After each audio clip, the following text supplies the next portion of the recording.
ആകാശവാണി. നമസ്കാരം. ദേശീയ ശാസ്ത്ര ദിനത്തെ ആസ്പദമാക്കി ആകാശവാണി തിരുവനന്തപുരം പ്രാദേശിക വാർത്താ വിഭാഗം തയ്യാറാക്കിയ സ്പോട്ട്ലൈറ്റ് പരിപാടിയിലേക്ക് സ്വാഗതം. നമ്മുടെ നിത്യജീവിതത്തിന്റെ അവിഭാജ്യ ഘടകമാണ് ശാസ്ത്രം. രാവിലെ ഉണരുന്നതു മുതൽ രാത്രി ഉറങ്ങുന്നതുവരെ പാചകം, ഗതാഗതം, ആശയവിനിമയം, വൈദ്യുത ഉപകരണങ്ങൾ, മരുന്നുകൾ എന്നിവയിലൂടെ ശാസ്ത്രം ജീവിതം സുഗമമാക്കുന്നു. നമ്മൾ ഇന്നുപയോഗിക്കുന്ന സ്മാർട്ട് ഫോൺ മുതൽ ആരോഗ്യരംഗത്തെ വിപ്ലവകരമായ മരുന്നുകൾ വരെ ശാസ്ത്രത്തിൻ്റെ സംഭാവനയാണ്. അന്ധവിശ്വാസങ്ങളെ ദൂരീകരിക്കാനും യുക്തിചിന്തയോടെ കാര്യങ്ങളെ സമീപിക്കാനും ശാസ്ത്രം നമ്മെ പഠിപ്പിക്കുന്നു. ശാസ്ത്രത്തിൻ്റെ പ്രാധാന്യത്തെക്കുറിച്ച് ജനങ്ങളിൽ അവബോധം വളർത്തുക, പുതിയ തലമുറയെ ശാസ്ത്ര ഗവേഷണങ്ങളിലേക്ക് ആകർഷിക്കുക എന്നീ ലക്ഷ്യങ്ങളോടെയാണ് എല്ലാ വർഷവും ഫെബ്രുവരി 28 ദേശീയ ശാസ്ത്ര ദിനമായി ആചരിക്കുന്നത്.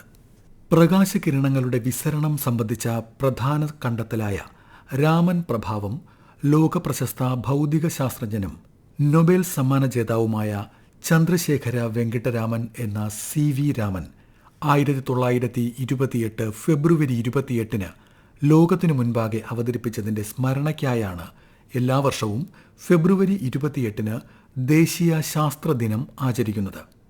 പ്രകാശം ജലത്തിൽ പതിച്ച് പ്രതിഫലിക്കുന്ന സമയത്ത് പുറത്തുവരുന്ന പ്രകാശ തരംഗത്തിന്റെ ഒരു ഭാഗം മറ്റൊരു ദിശയിലേക്ക് ചിതറിപ്പോകുന്നതായാണ് അദ്ദേഹം കണ്ടെത്തിയത്. ഇതാണ് രാമൻ പ്രഭാവം എന്ന് അറിയപ്പെടുന്നത്. ലളിതമായി പറഞ്ഞാൽ, കടലിന് നീല നിറമാണെന്നും ഇത് എന്തുകൊണ്ടെന്നുമുള്ള ചോദ്യത്തിന് ഉത്തരമായിരുന്നു ആ കണ്ടെത്തൽ.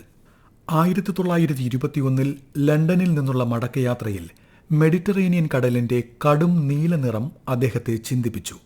പ്രകാശത്തിന്റെ വിസരണം മൂലമാണ് കടലിന് നീല നിറം ലഭിക്കുന്നതെന്ന് തന്റെ നിരീക്ഷണ പാടവം കൊണ്ട് CV രാമൻ കണ്ടെത്തി. ആകാശത്തിന്റെ പ്രതിഫലനമാണ് കടലിന്റെ നീല നിറത്തിന് കാരണം എന്നായിരുന്നു അന്ന് കരുതിയിരുന്നത്. ഏതെങ്കിലും ഒരു പ്രത്യേക നിറത്തിലുള്ള ഏകവർണ്ണ കിരണങ്ങളെ സുതാര്യമായ പദാർത്ഥങ്ങളിൽ കൂടി കടത്തിവിട്ടാൽ പ്രകീർണനം മൂലം ആ നിറത്തിൽ നിന്ന് വിഭിന്നമായ നിറത്തോടുകൂടിയ രശ്മികൾ ഉണ്ടാകുന്നു. ഈ പ്രകീർണനം മൂലമുണ്ടാകുന്ന പുതിയ പ്രകാശരശ്മിയെ ഒരു പ്രിസത്തിൽ കൂടി കടത്തിവിട്ടാൽ വർണ്ണരാജിയിൽ പുതിയ ചില രേഖകൾ കാണുന്നു. ഈ പുതിയ രേഖകളെ രാമൻ രേഖകളെന്നും ഈ വർണ്ണരാജിയെ രാമൻ സ്പെക്ട്രം എന്നും അറിയപ്പെടുന്നു. പ്രകാശത്തിലെ ഫോട്ടോണുകൾ പദാർത്ഥത്തിലെ തന്മാത്രകളുമായി കൂട്ടിയിടിക്കുമ്പോൾ അവയുടെ ഊർജ്ജ നിലയിൽ മാറ്റം വരുന്നു. തന്മാത്രകളുടെ ഘടനയെക്കുറിച്ച് പഠിക്കാൻ ഇത് സഹായമായി. ശാസ്ത്രമേഖലയിൽ നൊബേൽ നേടുന്ന ആദ്യത്തെ ഇന്ത്യക്കാരനായി അദ്ദേഹം ചരിത്രത്തിൽ സ്ഥാനം നേടി. 1888 നവംബർ 7 തമിഴ്നാട്ടിലെ തിരുച്ചിറപ്പള്ളിയിലാണ് CV രാമന്റെ ജനനം. ചെന്നൈയിലെ പ്രസിഡൻസി കോളേജിൽ നിന്ന് സ്വർണ്ണ മെഡലോടെ ബിരുദവും ബിരുദാനന്തര ബിരുദവും നേടി. തുടർന്ന് കൊൽക്കത്തയിൽ അസിസ്റ്റന്റ് അക്കൗണ്ടന്റ് ജനറലായി ജോലി ആരംഭിച്ച അദ്ദേഹം ശാസ്ത്രത്തോടുള്ള അഭിനിവേശം കാരണം പിന്നീട് മുഴുവൻ സമയ ഗവേഷണത്തിലേക്ക് തിരിഞ്ഞു. 1954 രാജ്യം ഏറ്റവും ഉയർന്ന സിവിലിയൻ ബഹുമതിയായ ഭാരതരത്ന നൽകി അദ്ദേഹത്തെ ആദരിച്ചു.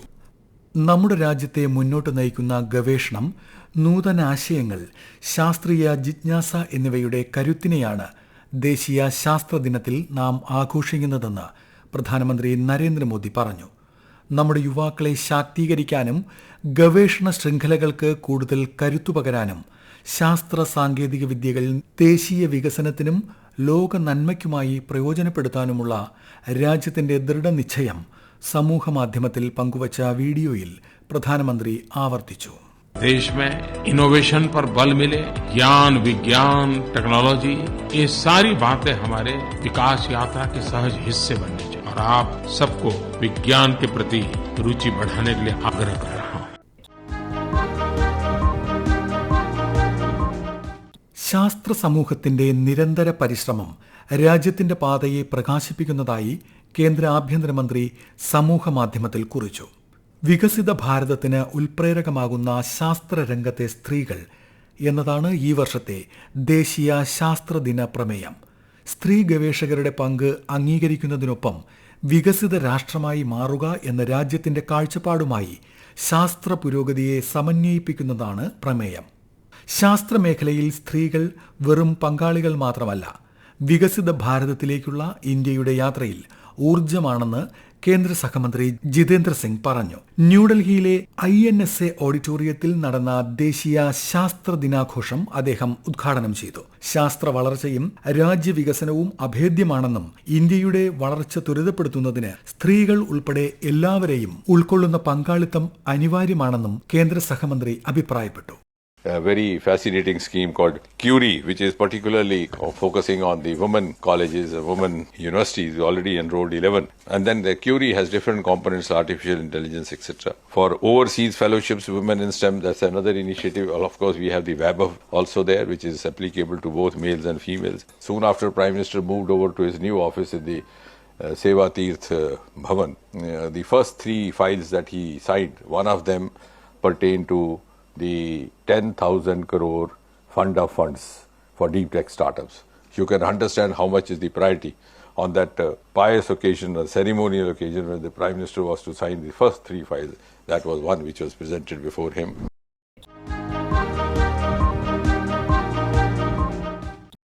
ലിംഗവിവേചനമില്ലാതെ പുരുഷന്മാർക്കും സ്ത്രീകൾക്കും ശാസ്ത്രത്തിലെ പുരോഗതിയുടെ നേട്ടങ്ങൾ ലഭിക്കുക എന്ന ലക്ഷ്യവുമായാണ് ഈ വർഷം ശാസ്ത്രദിനം ആചരിക്കുന്നത്.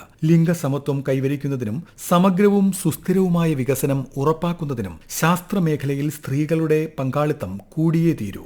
വനിതകൾക്ക് ശാസ്ത്രരംഗത്ത് അത്ഭുതങ്ങൾ സൃഷ്ടിക്കാനാകുമെന്ന് ഇന്ത്യയുടെ മിസൈൽ വനിത എന്നറിയപ്പെടുന്ന ടെസ്സി തോമസ് മുൻപ് ആകാശവാണിക്ക് അനുവദിച്ച പ്രത്യേക അഭിമുഖത്തിൽ വ്യക്തമാക്കിയിരുന്നു.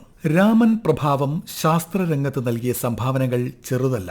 ഊർജതന്ത്രം, രസതന്ത്രം, ജീവശാസ്ത്രം, വൈദ്യശാസ്ത്രം, archaeology, geology, forensic science, optical communication, photonic തുടങ്ങി നാനോ ടെക്നോളജി രംഗത്തുവരെ രാമന്റെ കണ്ടുപിടുത്തത്തിന്റെ പ്രഭാവം കാണാം.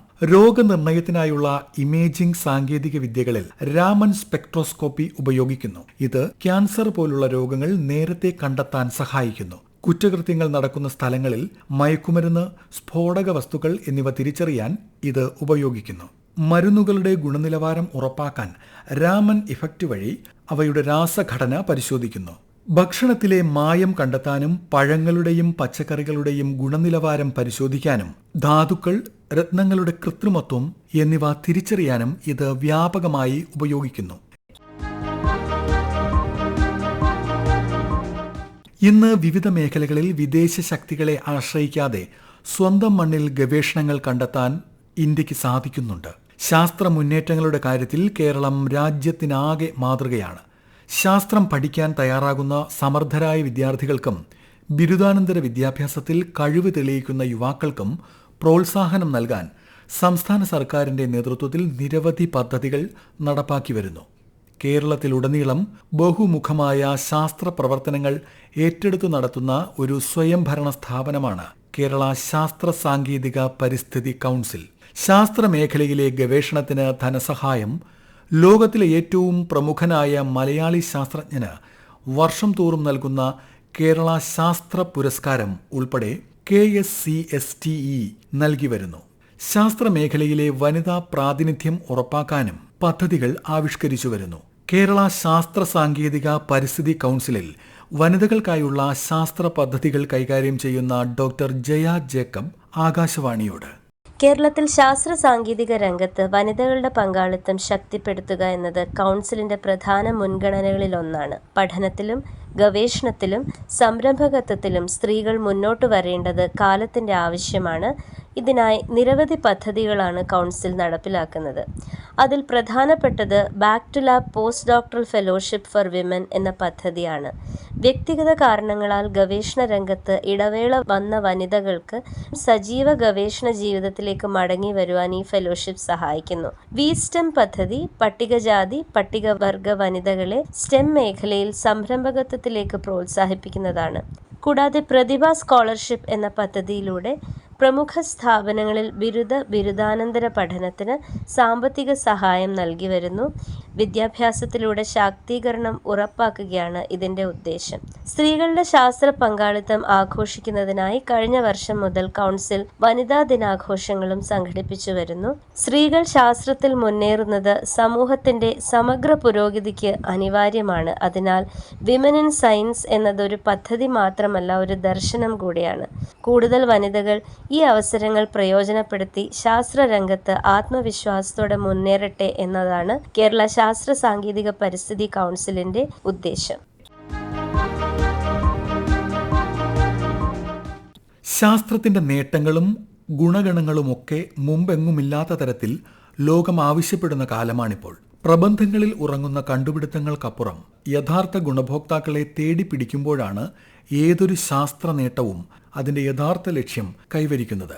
നിർമ്മിത ബുദ്ധി ലോകം വാഴുന്ന ഈ കാലത്ത് അതിന്റെ യഥാർത്ഥ ഗുണം മനുഷ്യനിലേക്ക് എത്തുകയും ശാസ്ത്രത്തെ ജീവിതത്തോട് അടുപ്പിക്കുകയും അതുവഴി സമൂഹത്തിലെ പ്രശ്നങ്ങൾക്ക് പരിഹാരം കാണുകയുമാണ് യഥാർത്ഥ ശാസ്ത്ര വിജയമെന്ന് പറയുന്നു തിരുവനന്തപുരം ടെക്നോ പാർക്കിലെ Centurio tech startup CEO Ajisha Bhasi. മനുഷ്യൻ ഏറ്റവും കൂടുതൽ ഒരു വെല്ലുവിളി നേരിടുന്ന ഒരു ഏരിയ ആണ് മെന്റൽ സ്ട്രെസ് എന്ന് പറയുന്നത്. അപ്പൊ അതിന് വേണ്ടിയിട്ട് നമുക്ക് AI ഉപയോഗിച്ച് എന്ത് ചെയ്യാൻ പറ്റും, ആ ഒരു എന്താ പറയാ മാനസിക ശാസ്ത്രം അതിനെ കണക്ട് ചെയ്തുകൊണ്ട് നമുക്ക് എന്താണ് ചെയ്യാൻ പറ്റുന്നത് എന്നുള്ളതിലാണ് ശരിക്കും സെറീൻ സോൾ എന്ന് പറയുന്ന പ്രോജക്റ്റ് വന്നത്. പലപ്പോഴും ആളുകൾ അവരുടെ പ്രശ്നങ്ങൾ മറ്റൊരാളോട് പറയാനായിട്ട് മടി കാണിക്കുന്നുണ്ട്. ആ ഒരു സ്റ്റിഗ്മ ഇപ്പോഴും ഉണ്ട്. അപ്പൊ അത് ഒരു AI പ്ലാറ്റ്ഫോമിലൂടെ ഇൻട്രൊഡ്യൂസ് ചെയ്യുന്ന സമയത്ത് ഒരു ആള് ജഡ്ജ് ചെയ്യും എന്നുള്ളൊരു തോന്നൽ വരാതെ തന്നെ അവർക്ക് ഡയറക്റ്റ് ആയിട്ട് സംസാരിക്കാനായിട്ട് പറ്റുന്നുണ്ട്. അപ്പൊ നമ്മളൊരു സെഷൻ എടുക്കാൻ അല്ലെങ്കിൽ ഒരു തെറാപ്പിക്ക് വേണ്ടി വിളിക്കുന്ന സമയത്ത് നമുക്ക് അപ്പോയിന്റ്മെന്റ് കിട്ടുന്നതെന്ന് പറയുന്നത്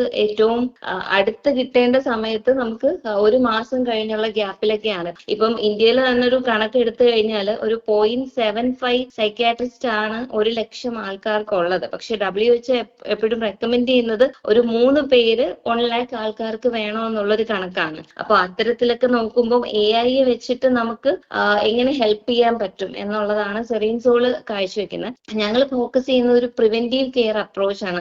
നമുക്ക് ശാസ്ത്രം എന്ന് പറയുന്നത് എങ്ങനെ ഈസി ആക്കാം, അതൊരു ലാബുകളിൽ മാത്രം ഒതുങ്ങി പോകുന്ന കാര്യമല്ല. ഒരു സാധാരണക്കാരനായ വ്യക്തിയിൽ എങ്ങനെ ഹെൽപ്പ് ചെയ്യാം എന്നുള്ളതാണ് ഈ സെറീൻ സോൾ എന്നുള്ള പ്രോജക്റ്റ് വഴി ഞങ്ങൾ മുന്നോട്ട് വെക്കുന്നത്. ശാസ്ത്രമേഖലയിൽ ഇന്ത്യൻ പങ്കാളിത്തം വർദ്ധിപ്പിക്കാൻ കുട്ടികളിൽ ചെറുപ്പം മുതൽ തന്നെ ശരിയായ ശാസ്ത്ര അവബോധം വളർത്തേണ്ടതുണ്ട്. കുട്ടികൾക്കുള്ള ശാസ്ത്ര ഉത്സവങ്ങൾ, പഠന ക്ലാസുകൾ എന്നിവ ഇതിൽ നിർണായക സ്വാധീനം ചെലുത്തുന്നു. ശാസ്ത്രത്തോടുള്ള അടങ്ങാത്ത അഭിനിവേശവും അചഞ്ചലമായ ദേശസ്നേഹവുമുള്ള തലമുറ നാളെയുടെ വാഗ്ദാനമാണ്. പ്രകൃതിയെ സ്നേഹിക്കാനും ചോദ്യങ്ങൾ ചോദിക്കാനും മടിക്കാത്ത ഒരു തലമുറയ്ക്ക് മാത്രമേ ശാസ്ത്രമേഖലയ്ക്ക് കൂടുതൽ ഉണർവേകാനാകൂ. ജീവിത നിലവാരം മെച്ചപ്പെടുത്തി മനുഷ്യരാശിയുടെ പുരോഗതിയിൽ ശാസ്ത്രം നിർണായക പങ്ക് വഹിക്കുന്നു. എന്നാൽ ധാർമ്മികതയോടെയും ഉത്തരവാദിത്വത്തോടെയും ഉപയോഗിക്കുമ്പോൾ മാത്രമേ ശാസ്ത്രം സമാധാനത്തിനും പുരോഗതിക്കും മനുഷ്യക്ഷേമത്തിനും വേണ്ടിയുള്ള ശക്തമായ ഉപകരണമായി മാറൂ.